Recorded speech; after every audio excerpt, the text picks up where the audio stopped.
네, 오늘은 출애굽기의 마지막 부분 성막에 관련된 말씀을 같이 나누도록 하겠습니다.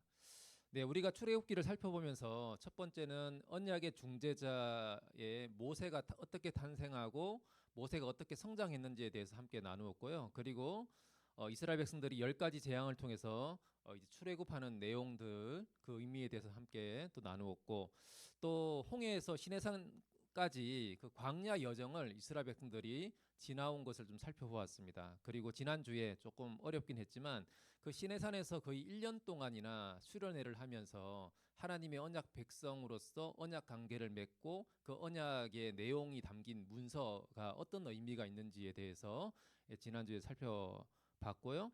그리고 언약을 파기하는 그 금송아지 사건이 일어나면서 거기서 하나님이 보인 반응, 이 그 반응의 그 의미가 뭔지, 왜 하나님이 그렇게 반응을 보이시면서도 결국은 다시 용서하고 모세의 제안에 따라서 그렇게 이끌려갈 수밖에 없었는지에 대해서 함께 나누었죠. 그래서 하나님이 우리랑 언약을 맺으실 때는 우리도 힘들지만 하나님 그분 자신도 당신의 존재를 다 걸고 언약을 맺으셨기 때문에 절대 그 언약에 대해서 이렇게 등을 돌리지 못하시는 하나님에 대해서 같이 나누었습니다.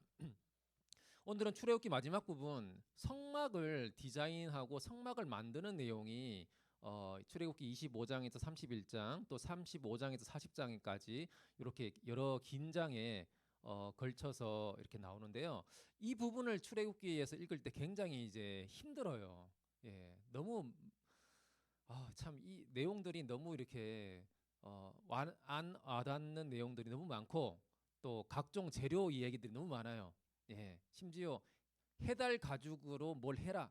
그러니까 수달 같은 물개 같은 그 해달을 잡아서 해달 가죽으로 뭘 만들어라. 뭐 하여튼 되게 이상한 재료와 뭐 되게 디테일하게 성막을 이렇게 해라라는 내용들이 구체적으로 되어 있는데 그 이야기를 읽을 때 계속 이걸 넘어가기가 쉽지 않은 그런 내용들이 이어지는 부분이기도 합니다. 하지만 이 성막이 왜 그렇게 중요한지에 대해서 오늘 잠시 같이 좀 나누었으면 해요.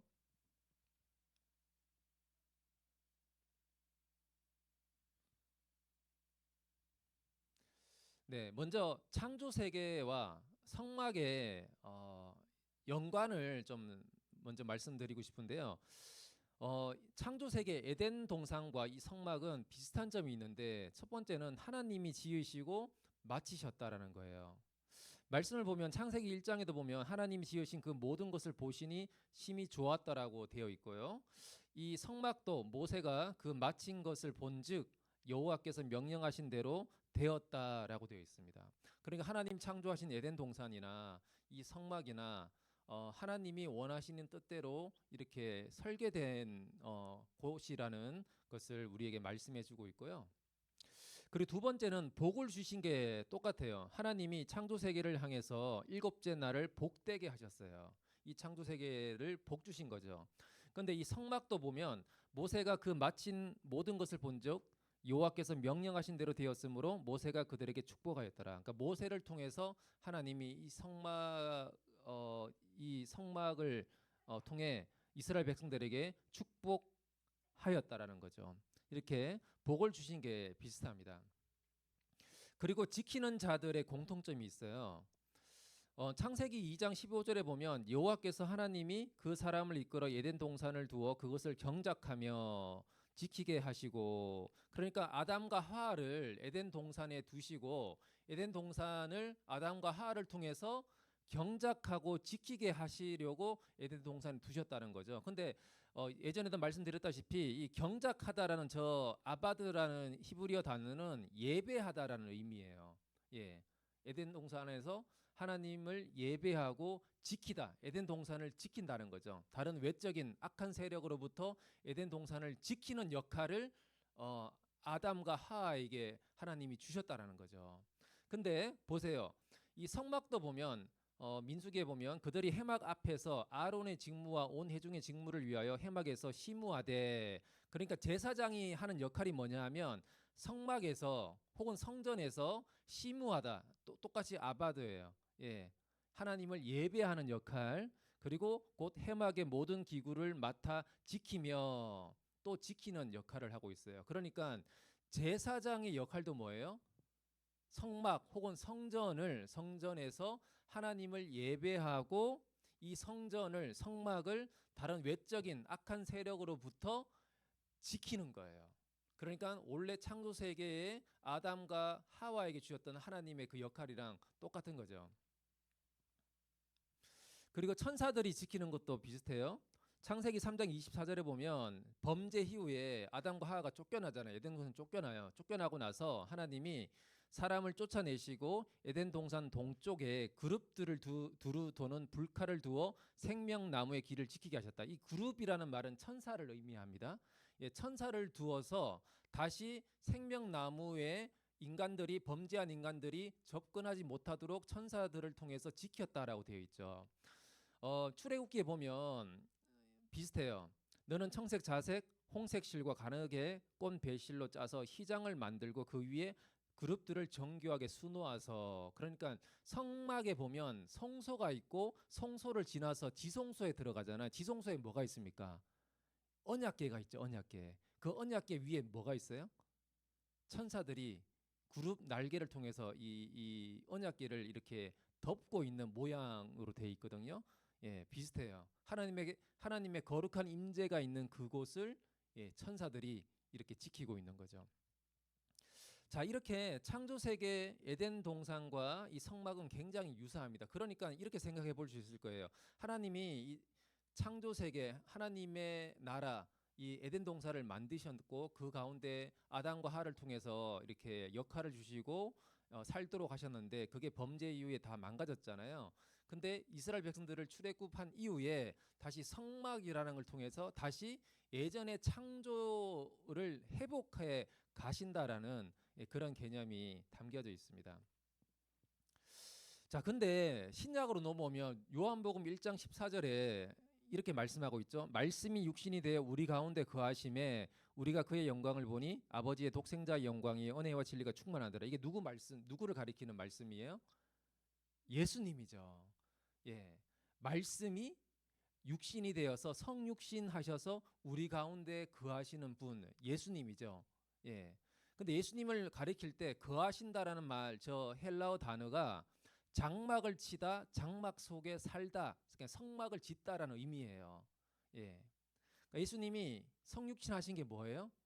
우리 가운데 다시 성막을 지은 거랑 똑같다라는 것을 예, 요한 사도가 얘기하고 있고, 그러니까 이 성막이라는 것은 하나님이 자신의 백성 가운데 이스라엘 백성들 가운데로 들어가셔서 함께 거하신다라는 의미로 성막을 지으셨는데, 그게 신약으로 넘어오면 예수님이 당신들 하나님의 백성 안에 성령으로 내주하신다라는 것과 연결되는 개념이라는 것을 신약에서 말씀하고 있습니다.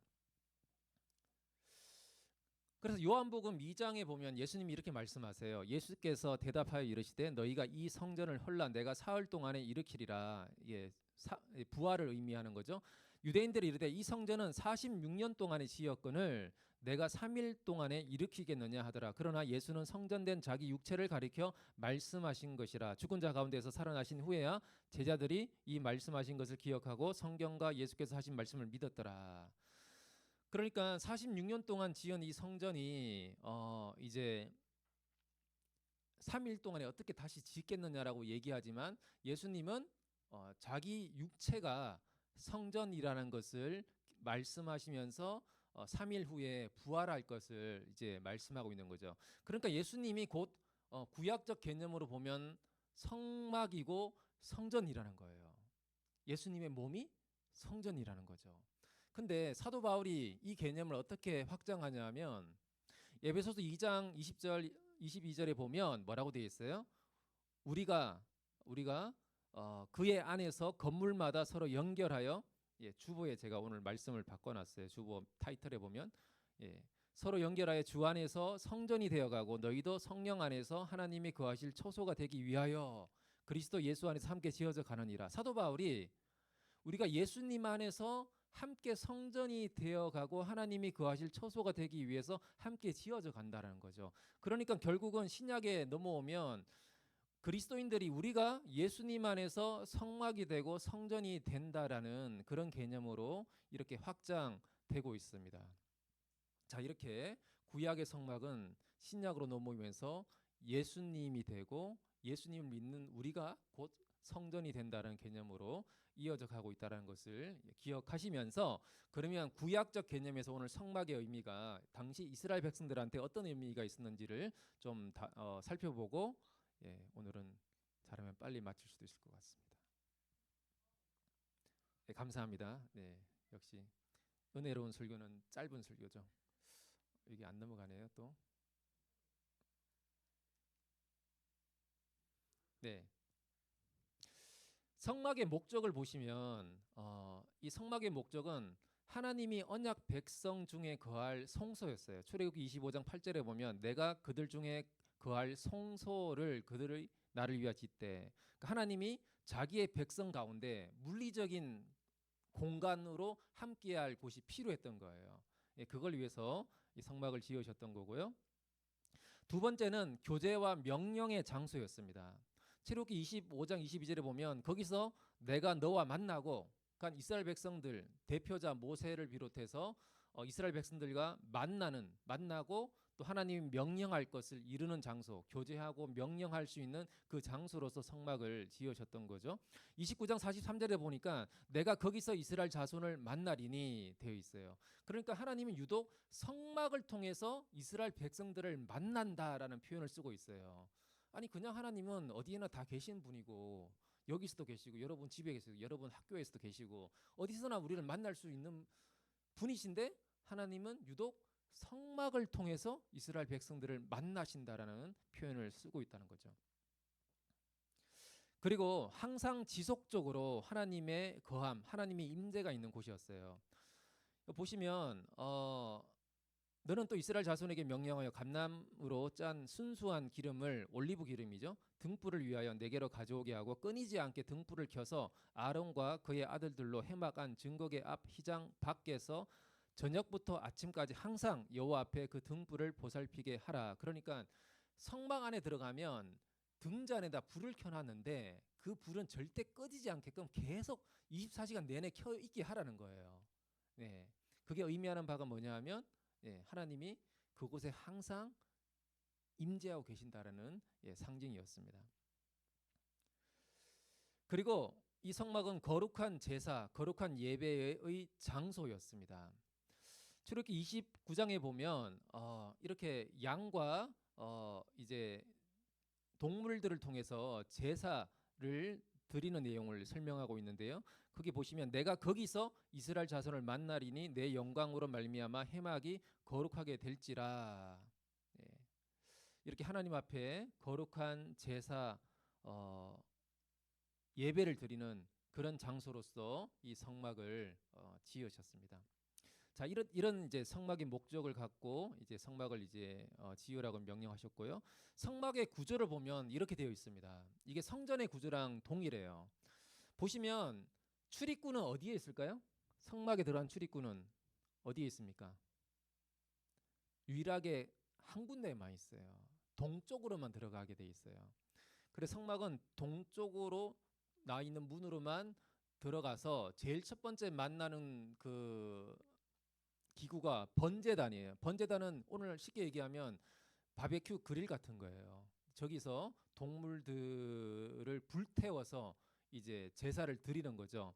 저기서 이제 불태워서 제사를 드리고, 그 다음에 청동 물두멍에서 제사장들이 씻어요. 깨끗하게 정결하기 위해서 잘 씻고, 그 다음에 이제 그 동물 제사 드린 피를 가지고 저기 이제 성소 안에 들어가는 거죠. 그러니까 이게 전체가 성막인데, 성소라고 얘기하면 요 부분을 성소라고 합니다. 요 부분을 성소라고 하고, 요 언약궤가 있는 요 부분을 지성소라고 보통 이제 얘기를 하죠. 그래서 제사장들이 피를 가지고 씻고 나서 성소에 들어가면 성소 안에 뭐가 있냐면 진설병상이 있어요. 그러니까 떡이 12덩어리가 있어요. 여러분, 우리 가끔 이제 생사가 있으면 예배 끝나고 나올 때 백설기나 떡을 받잖아요. 그러니까 그런 떡이 12개가 쌓여 있는데, 그게 뭐냐면 이스라엘 12지파를 의미합니다. 그리고 밑에 보면 정금 등대가 있어요. 그러니까 일곱 촛대가 있어서 일곱 촛대에 항상 불이 24시간 내내 켜져 있어요. 그 불이 켜져 있는 정금 등대는 말씀의 빛 혹은 성령의 빛을 의미해요. 하나님의 말씀, 하나님의 뜻이 계속 이곳을 비추고 있다라는 것을 의미하고 있고, 분향단은 말 그대로 향을 피우는 거예요. 향을 피워서 이렇게 연기가 이렇게 확 이렇게 올라가서 약간 시야가 흐리게 보이게끔 하는 효과가 있는 분향단이 있습니다. 저게 계시록에 가면 분향단의 연기를 성도들의 기도라고 표현하고 있죠. 그래서 저 분향단이 이렇게 있어서 연기가 확 올라가면서 그 뒤에 보이는 지성소, 언약궤가 있는 지성소가 이렇게 약간 가려지는 효과를 가지고 있습니다. 그리고 나서 들어가면 제사장이 1년에 딱 한 번만, 대제사장이 1년에 딱 한 번만 들어갈 수 있는 언약궤가 있는 지성소가 있죠. 예, 언약궤는 십계명 돌판이 있고 또 뭐가 있습니까? 그 안에, 언약궤 안에 아론의 쌍난 지팡이가 있고 만나가 든 항아리가 담겨져 있는 그런 객작 상자 같은 언약궤가 들어가 있고, 그 언약궤 위에 천사 모양의 그룹들이 이렇게 날개로 이렇게 덮고 있는 곳이 언약궤가 있는 지성소입니다. 이게 성막의 전체 이제 구조고요. 이렇게 생각하시면 돼요. 우리가 성막 안에 혹은 성전 안에 예배하러 들어갈 때 먼저 번제단에서 뭐 합니까? 번제단 제사 드리는 주된 이유가 뭡니까? 우리의 허물과 죄를 이제 용서받고 씻는 거죠. 예, 그리고 씻고 나서 하나님의 거룩한 임재가 있는 성소 안에 들어가서 우리가 하나님 말씀의 빛을 비추면서 더 깊은 하나님의 거룩한 임재가 있는 곳으로 나아가는 거. 그게 이 성막의 구조에서 볼 수 있는 거고, 그 개념이 우리가 오늘날 예배 드리는 개념이랑 똑같아요. 그러니까 우리가 처음에 예배 드릴 때 주로 뭐 합니까? 회개 기도하고 하나님 앞에 우리 삶을 돌아보고 예수님의 보혈로 우리가 정결케 되고, 그걸 다시 확인하고 나서 하나님 앞에 찬양하고 말씀 듣고 그러면서 하나님의 더 깊은 임재로 나아가는 거죠. 성막의 기물들을 보시면 아까 얘기한 것처럼 언약궤가 있죠. 지성소 안에 저렇게 언약궤가 있습니다. 언약궤 위에 이렇게 덮여 있는 거, 저게 그룹이에요. 천사 모양의 그룹이고, 그리고 물두멍, 저렇게 물두멍에서 제사장들이 씻고 나서 이제 들어가는 거죠. 그리고 저게 번제단이에요. 예, 바베큐 그릴처럼 이렇게 되어 있어서 저 위에서 이제 동물 제물들을 불태워서 이제 제사를 드리죠. 저게 정금 등대입니다. 예, 정금 등대고, 진설병 상, 예, 저렇게 있고요. 분향단이 저렇게 되어 있습니다. 여기서 연기가 피오 이렇게 오르는 거죠. 자, 이게 성막의 주요한 기물들이고요. 저 의미들이 오늘날 신약에서 하나님께 예배하는 그런 나아가는 의미들이랑 다 연결되어 있습니다. 자, 그리고 그 중에서 특별히 지성소가 있는 증거궤가 있는 곳에 그 언약궤 혹은 증거궤라고도 하는데요. 언약궤 중요성을 말씀드리면 성막에서 제일 중요한 곳입니다. 지성소 안에 안치가 되어 있고요. 성막 내에 언약궤에 하나님이 임재하시고 명령하신다라고 되어 있습니다. 그러니까 실제적으로 하나님이 직접적으로 임재하시는 그 장소는 어디입니까? 언약궤 위에였어요. 언약궤 그 바로 위에 하나님이 임재하시는 장소였고, 거기서 하나님 명령하시는 곳이었습니다. 그래서 지성소가 굉장히 중요했죠. 그리고 언약 백성을 인도하는 성막, 이 성막 전체가 언약 백성, 하나님의 백성, 이스라엘 백성들을 인도하는 역할을 했습니다. 먼저 성막 위에 구름이 머물고 떠오름에 따라서 이스라엘 백성들이 진행했어요. 예. 성막 위에 구름이 있었잖아요. 밤에는 불기둥, 낮에는 구름 기둥으로 이스라엘 백성들을 인도했는데 그 구름 기둥과 불 기둥이 어디에 위에 있었어요? 성막 위에 있었다는 거죠. 그래서 이 성막 위에 구름이 머물고 떠오르는 것에 따라서 이 성막을 움직였다는 거예요. 네. 그거 아세요? 근데 저게 굉장히 골 때리는 일입니다. 왜냐하면 이스라엘 백성들이 광야에서 40년 동안 그 살았잖아요. 여러분 캠핑 좋아하십니까? 캠핑 가보신 적 있어요? 텐트 직접 한번 쳐보신 분 있습니까? 요즘은 원터치로 탁 하면 그런 게 편하지만 조금이라도 조금 그런 게 아니면 텐트 그 끼우고 뭐 하고 막 하면 굉장히 번거롭고 시간도 많이 걸리고 힘들거든요. 그러니까 이스라엘 백성들은 텐트를 가지고 이동하면서 강야 사막 같은 곳에서 텐트 치고 지내다가 또 이동하면 텐트 다 접고 텐트만 접었겠어요? 각종 자기 그 각종 뭐죠? 생활 도구, 예, 뭐 화장품부터 시작해서 각종 것들을 다 이렇게 다시 포장하고, 그러니까 매일 포장 이사했다가 가서 다 피우고 살았다가 또 이동하면 다 포장 이사하고 그런 거예요. 그 중에 가장 손이 많이 가는 것이 저 성막이었어요. 예, 저렇게 행진했고요.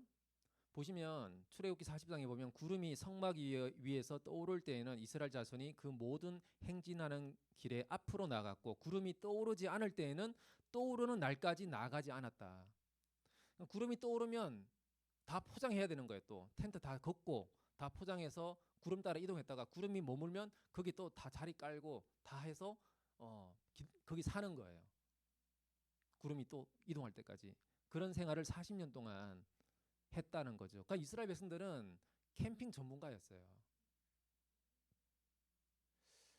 보시면 낮에는 구름으로, 밤에는 구름 가운데 불렀어. 그러니까 구름이 항상 있는데 낮에는 구름만 있었고 밤에는 너무 추우니까 구름 가운데 불이 함께 있었다는 거죠. 그게 하나님의 임재를 상징하는 거고 이스라엘 백성들에게 하나님 임재를 보여주시는 거죠.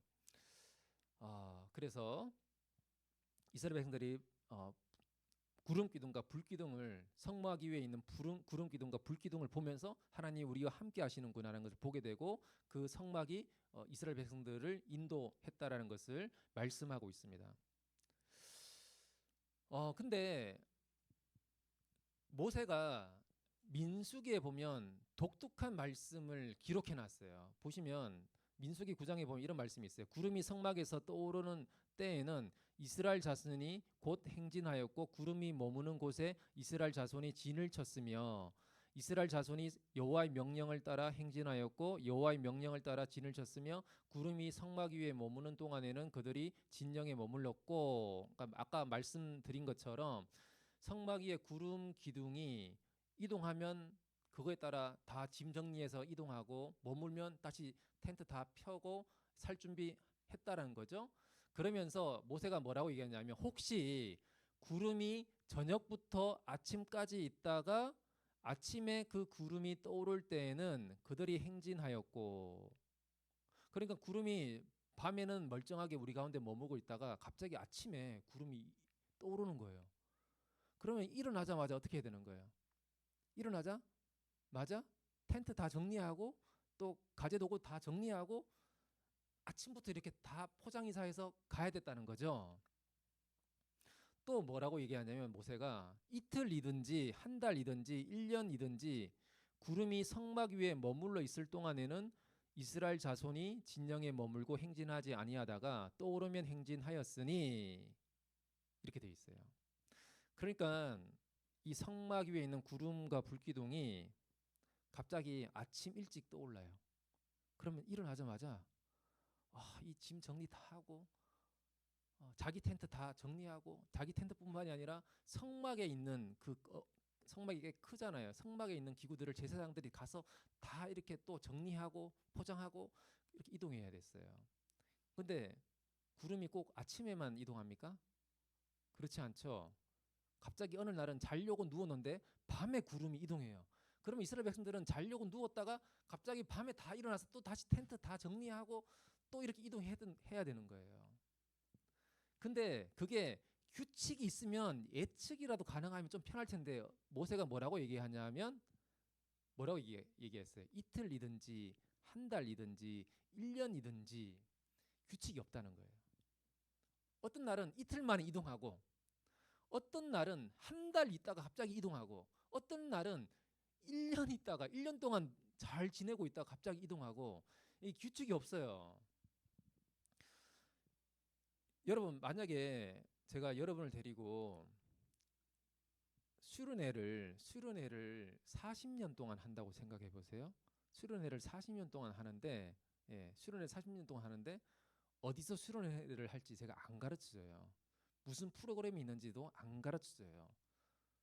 어느 날 갑자기 여기로 가서 예배드리자 그러고, 거기서 한 이틀 있다가 어느 날 갑자기 저기로 가서 예배드리자 그러고, 거기서 한 일주일 머물다가 갑자기 어디로 가자 그러고, 그러니까 아무런 규칙도 없고 아무런 예고도 안 하고 40년 동안 여러분을 이렇게 데리고 다닌다고 생각해 보세요. 여러분, 피들은 견딜 수 있는데 저희들은 미치는 거죠. 아니, 예고를 해줘야죠. 오늘 프로그램이 뭐고 얼마나 여기서 머물 거며, 그래 예측을 해야지 우리가 미리 짐 쌀 것도 마음의 준비도 하고 그래야 되는데, 하나님 40년 동안 언제 떠날지, 하루 있다가 떠날지, 한 달 있다가 떠날지 아무도 모른 채, 아침에 떠날지, 낮에 떠날지, 밤에 떠날지 아무런 예고 없이 40년 동안 이렇게 데리고 다니시는 거예요. 그러니까 모세가 스트레스를 받았겠습니까? 안 받았겠습니까? 이스라엘 백성들이 스트레스를 받았겠어요? 안 받았겠어요? 그러니까 제이들은 엄청나게 스트레스를 받아서 맨날 모세를 쪼았을 거예요. 분명히. 이번에는 여기 얼마나 머무릅니까? 한 달입니까? 얼마나 머무는지 좀 알려주십시오. 그러니까 이스라엘 백성들이 계속 이 문제 때문에 모세를 쪼았을 것이 분명합니다. 그러니까 모세가 스트레스를 하도 많이 받아서 기록하고 있는 거예요. 여기서 기록하고 있는 거예요. 근데 그럼에도 불구하고 모세가 뭐라고 얘기하냐면, 그들이 여호와의 명령을 따라 진을 치며 여호와의 명령을 따라 행진하였고 또 모세를 통하여 이르신 여호와의 명령을 따라 여호와의 직임을 지켰더라. 그럼에도 불구하고 이스라엘 백성들은 하나님의 명령을 따라서, 다시 얘기하면 성막 위에 구름이 움직이는 거에 따라서, 머무는 거에 따라서 이스라엘 백성들은 그들의 삶의 여정을 따라가야 했다라는 것을 말씀하고 있는 거예요. 그들이 예측할 수도 없고 예상할 수도 없고 그런 어려움들이 있었지만 이스라엘 백성들은 하나님의 임재를 따라서 그들이 이동하고 따라가야 하는 백성이었다라는 것을 40년 동안 우리에게 말씀해 주고 있습니다. 여러분, 우리 인생이 그런 것 같아요. 여러분 예측할 수가 없어요. 여러분 앞날을 예측할 수 없지만 하나님 여러분한테 한 10년치를 다 보여줍니까? 안 보여주죠. 1년치를 보여줍니까? 1년치는 참 고사하고, 예, 한 달치도 잘 안 보여주죠. 예. 그러니까 우리가 믿는 하나님은 그런 분이에요. 다 보여주지 않아요. 다 미리 계획을 다 자세하게 설명하지 않습니다. 하지만 그때 상황에 따라서 우리에게 말씀하시는 거에 따라서 우리가 그분의 말씀을 순종하고 신뢰하며 따라가야 한다는 거. 때로는 나는 아침에는 좀 자고 싶어요. 오늘 저녁에 좀 출발하면 안 되겠습니까? 그런 마음이 들지만 어느 날에는 아침에 출발하자고 하세요. 그러면 그때 또 귀찮지만 텐트 다 접고 그분 말씀에 따라가야 하는 게 하나님의 백성의 삶이라는 것을 우리에게 가르쳐주고, 그런 삶으로 우리를 훈련시켜 가신다라는 것을 이 성막은 우리에게 보여주고 있습니다. 그게 바로 여러분이 믿고 있는 하나님이시고, 하나님이 여러분을 그런 방식으로 여러분의 인생에서도 인도하고, 어쩌면 지금도 그런 방식으로 인도하고 계실 것입니다. 그래서 여러분 중에는 스트레스를 받고 있는 분들이 분명히 있을 거예요. 예측할 수가 없기 때문에. 그래서 어떻게 보면 안전하고 예측 가능한 삶을 갈망하는 우리의 속마음은 이것이 너무나 힘들어요. 하지만 하나님의 백성들은 하나님의 임재인 성막의 인도를 따라서 살아가야 하는 사람들이라는 것을 우리에게 가르쳐 줍니다. 이것을 꼭 기억하셨으면 좋겠어요.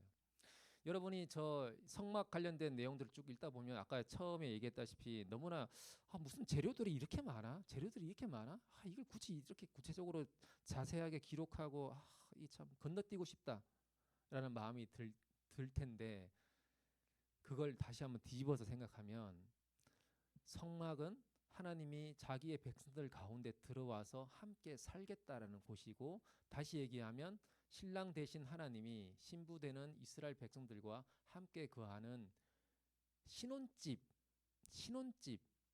정말 두 사람의 관계가 깊은 친밀감과 연합하는 그런 장소로서의 신혼집과 같다라는 것을 기억하시길 바라요.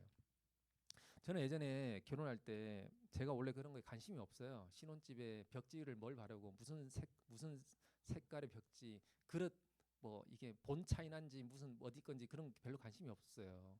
저는 그냥 벽지가 신문지여도 상관없고 가스레인지는 그냥 불만 들어오면 되고 그 창문의 블라인드는 그냥 햇볕만 가리면 되지. 그러니까 이런 생각이었어요. 근데 저희 아내는 그렇지 않더라고요. 그러니까 무슨 색깔의 블라인드, 뭐 그릇은 뭐고 이런 걸 굉장히 꼬치꼬치 따지고 이렇게 막 하는 과정이 너무 스트레스였어요. 나중에 여러분 결혼하시는 분들은 규제 형제 나중에 그런 스트레스가 있을지 모르겠는데 그냥 대충 하면 되지. 저 어차피 2년 뒤에 이사할 거고 또 뭐 이사하다 보면 망가질 텐데 뭘 그렇게까지 그런 가전 제품은 뭐고 왜 그럴까라고 생각했는데 그게 신부들한테는 중요해요, 안 중요해요? 물론 여러분 중에는 안 중요한 분이 있을 수도 있지만 그게 결혼하는 당사자 신부에게는 내가 살 이 신혼집을 꾸미는 거는 굉장히 중요한 일입니다. 그러니까 신문지 바르면 안 되는 거예요, 벽지를. 그러니까 남 형제들은 저처럼 이렇게 귀찮아하면 마이너스입니다. 그러니까 굉장히 관심을 가지고 굉장히 마음에는 관심이 안 가지더라도 겉으로는 굉장히 관심이 있는 것처럼 함께 해줘야 돼요. 왜냐하면 그 두 사람이 하나님 안에서 깊은 연합을 이루면서 살아가야 될 굉장히 거룩한 장소이기 때문에 그 신혼집을 꾸미는 거는 당사자들한테는 굉장히 중요한 거예요. 그러니까 하나님과 이스라엘 백성들이 함께 거할 그 성막을 꾸미는 게 당사자들한테는 특별히 하나님한테는 굉장히 중요한 곳이기 때문에 그 신혼집을 꾸미는 자세한 그 설명들과 재료들을 자세하게 설명하고 싶었던 거예요. 하나님은. 우리는 관심이 없지만 당사자들한테는 굉장히 중요한 곳이었습니다. 그러니까 여러분은 인내로 그 부분을 읽어 가보셨으면 좋겠어요. 자, 성막의 의미를 이렇게 나누었습니다. 한번 기도하고 마무리하도록 하겠습니다. 네, 우리 한번 같이 기도할 때 이스라엘 백성들은 40년 동안 하나님의 성막 그들 가운데 임재하시고 함께 하시는 하나님의 임재의 상징이었던 성막의 인도를 따라서 살아갔습니다. 성막이 떠오르면 함께 이동했고 성막이 멈추면 함께 멈춰서 그곳에서 살아야 했습니다. 그것은 결코 예측 가능한 삶도 아니고 그들의 계획과는 전혀 상관없는 것이었지만 하나님의 백성들은 하나님의 임재인 성막을 따라서 이동하고 살아가야 되는 백성인 것을 우리에게 가르쳐줍니다. 여러분의 인생은 좀 어떻습니까? 하나님의 인도하심을 따라서 살아가고 있습니까? 아니면 여러분의 계획과 여러분의 스케줄에 따라서 살아가고 있습니까? 이 시간 한번 기도할 때 주님 저의 인생 가운데 저의 마음 안에 함께 하셔서 같이 사시겠다라고 하시는 하나님이신데 제가 그 하나님과 함께 하나님의 인도를 따라서 제 인생길을 살아가게 도와주십시오. 우리 그렇게 기도했으면 좋겠어요. 같이 기도하겠습니다.